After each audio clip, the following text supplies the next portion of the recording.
Good evening friends, আমি বাপ্পাদিত্য বলছি বুলসাই consultant থেকে। গত ভিডিওতে আমরা বলেছিলাম যে মেডিক্লেম দরকার আছে, কেন দরকার আছে সেটা নিয়ে একটু কথা বলতে চাইছি। তার কারণ কেউ জানে না আমার বা আমার পরিবারের কারোর শরীর খারাপ কখন হবে, কিভাবে হবে, সেখানে কত খরচা হবে বা কিছু আমরা জানি না।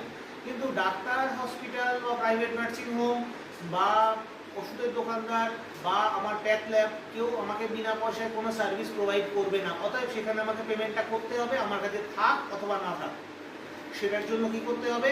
হয় আমাকে আমার পুঁজি ভাঙতে হবে, আমার যেখানে যা ছোটো ছোটো সেভিংস আছে সেগুলোকে ভেঙে ফেলতে হবে, অথবা আমাকে হাই ইন্টারেস্টের লোন নিতে হবে, তারপরে সেগুলোকে আবার পেও করতে হবে। অতএব আমি ঋণের জ্বালায় জর্জরিত হয়ে যাব, অথবা আমি এতদিন ধরে সঞ্চয় যেটা করেছি ভবিষ্যতের জন্য সেটা ডাইলিউট হয়ে যাবে। এগুলো থেকে বাঁচার জন্য আমাদের মেডিক্লেম দরকার আছে। আরও একটা কারণ আছে মেডিক্লেমের। যদি এই সমস্ত নিয়ে একটু জানতে চান, যদি মনে হয় যে না আমি নিজেকে ভালোবাসি এবং আমার ফ্যামিলিকেও খুবই ভালোবাসি, আমি একজন দায়িত্ববান মানুষ, তাহলে যোগাযোগ করুন। আমরা এই ব্যাপারে আপনার সঙ্গে আলোচনা করবো এবং আপনাকে সঠিক গাইড দেবো। It's a promise.